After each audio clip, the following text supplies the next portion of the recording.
আজকের ক্লাসে আমরা গাণিতিক বাক্য সমাধানের মাধ্যমে অজানা রাশির মান বের করব। আমি তোমাদেরকে প্রথম লেকচারেই সমীকরণ সমাধানের কিছু নিয়ম বলেছিলাম, যেমন বাম পক্ষে ভাগ থাকলে সেটা যখন আমরা ডান পক্ষে আনবো তখন গুণ হয়ে যাবে, বাম পক্ষে গুণ থাকলে ডান পক্ষে আসার সময় সেটি ভাগ হয়ে যাবে, বাম পক্ষে যদি যোগ থাকে ডান পক্ষে এলে বিয়োগ হয়ে যাবে, আর বিয়োগ থাকলে সেটি যোগ হয়ে যাবে। এটি নিশ্চয়ই তোমাদের সবারই মনে আছে। এখন আমরা যখন এটি সমাধান করতে যাব তখন আমাদের আরেকটি জিনিস খুব ভালো করে মাথায় রাখতে হবে। কি সেই জিনিস? এমনভাবে বাম পক্ষ থেকে ডান পক্ষে সংখ্যাটা আনতে হবে যাতে সংখ্যার বামে কোনো চিহ্ন না থাকে, যোগ ব্যতীত। তোমরা অনেকেই এই লাইনটার মানে বুঝতেছো না। চলো আমরা নিচে কিছু উদাহরণ করার মাধ্যমে এই লাইনের মানে বুঝে যাব। তোমাদের বইয়ের 18 নম্বর পৃষ্ঠার 2 নম্বরে 4টি অঙ্ক দেওয়া আছে। এই 4টি আমি করব এবং 1 নম্বরে 3টি প্রশ্ন দেওয়া আছে। এই 1 নাম্বারটা তোমরা HW হিসেবে করবে। তাহলে চলো 2-এর 1 নাম্বারটা যদি আমরা সমাধান করার চেষ্টা করি। 2-এর 1 নম্বরে বলা আছে গ যোগ 12 সমান 19। তাহলে দেখো এখানে আমাদের অজানা রাশি আছে এবং এখানে 12 আছে। আমরা যদি 12কে এই সাইডে আনি তাহলে গ এর মান খুব সহজেই পেয়ে যাব, কারণ গ একা আছে এই পাশে। তাহলে চলো আমরা 12কে ওই সাইডে নিয়ে যাই। গ সমান সমান 19। তাহলে এখন বলো তো এখানে আমরা কি দিব, যোগ দিব নাকি বিয়োগ দিব? অবশ্যই বিয়োগ দিব, বিয়োগ 12। কেন বিয়োগ দিলাম? কারণ দেখো এখানে যোগ আছে, যোগ ডান পক্ষে চলে আসলে বিয়োগ হয়ে যাবে, এবং এখানে 12 ছিল, 12কে আমরা এই পাশে আনলাম। তাহলে দেখো এখন গ এর বাম পাশে কোনো চিহ্ন আছে কি যোগ ব্যতীত? যোগ তো আমরা জানি সর্বদাই থাকে, তাহলে এটা আমরা কাউন্ট করব না। কিন্তু এখানে যদি ভাগ থেকে যেত বা গুণ থেকে যেত তাহলে আমরা এটি করতে পারতাম না। এখানে যেহেতু শুধু যোগ আছে বা বলা যায় কোনো চিহ্ন নেই, তাহলে আমরা এটি বলতে পারবো যে এই বাক্যটি সঠিক আছে। তাহলে এখন আমরা যদি সমাধান করি তাহলে খুব সহজে বলতে পারবো, অতএব গ সমান সমান 7। তার মানে আমাদের যে অজানা রাশি ছিল তার মান কত? 7।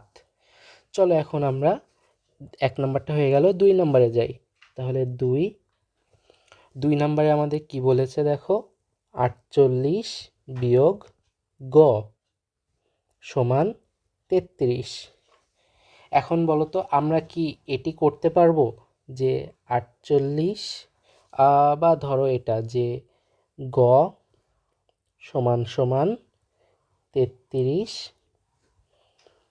মাইনাস 48, এটি কি এখন করতে পারবো আমরা?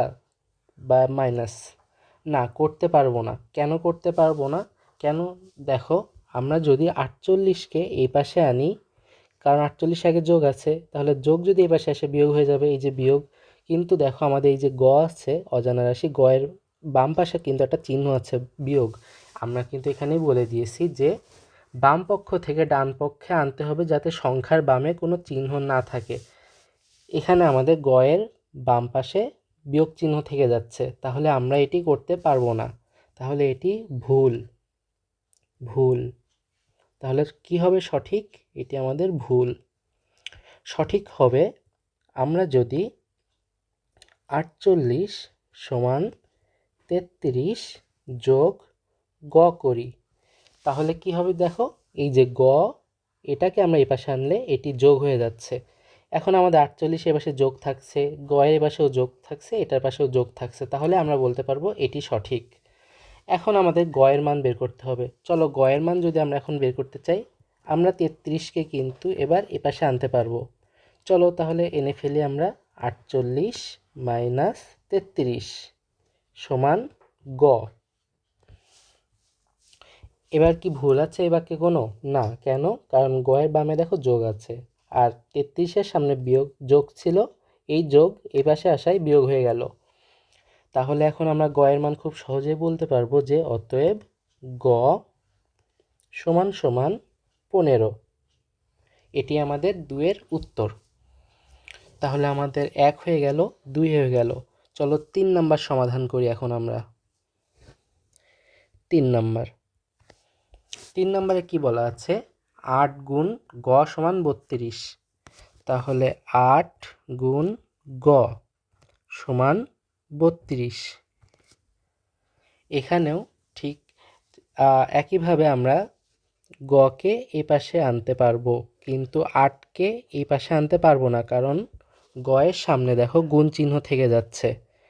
এই বাক্যটি আমরা গাণিতিক বাক্যের সমাধানের ক্ষেত্রে অন্য একটি উপায় অবলম্বন করতে পারি, সেটি হচ্ছে খুব সহজে 8-এর সাথে কত গুণ হচ্ছে সেটি আমরা ধরে নিয়ে করে ফেলতে পারবো। যেমন 8 গুণন 1 সমান 8, 8 গুণন 2 সমান 8 দুগুণে 16। এভাবেই ধরো করতে থাকলাম। যদি আমরা 8 গুণন 3 সমান 24 এবং 8 গুণন 4 সমান 32, তাহলে 8-এর সাথে কত গুণ করলে 32 হচ্ছে? 4 গুণ করলে 32 হচ্ছে। তাহলে আমরা এখানে খুব সহজে বলে ফেলতে পারবো যে গ সমান সমান 4। তাহলে আমাদের 3 নাম্বারও হয়ে গেল। এখন আসো 4 নাম্বারে। 4 নাম্বারে বলছে 81 ভাগ গ সমান 9। তাহলে 4 নাম্বারে আসি। 4 নাম্বারে বলছে 81 ভাগ গ সমান 9। তাহলে চলো আমরা যদি এখন 81 সমান সমান গকে এই পাশে নিয়ে যেতে চাই আমাদের ডান পক্ষে, তাহলে কি হবে? ডান পক্ষে নিয়ে যেতে গেলে 9 গুণন গ হয়ে যাবে, কারণ গ এর বাম পাশে ভাগ চিহ্ন আছে, এটি ডান পাশে চলে গেলে গুণ চিহ্ন হয়ে যাবে। তাহলে এখন তুমি বলো তো 9-এর সাথে কত গুণ করলে 81 হবে? আমরা এখানে নামতা পড়তে পারি যে 9 গুণন 1 সমান 9, 9 দুগুণে 18, 3 নং 27, 4 নং 36। এভাবে যদি তুমি পড়তে থাকো তখন দেখবে যে তুমি যদি 9 গুণন 9 করো তাহলে 81 হয়ে যাচ্ছে।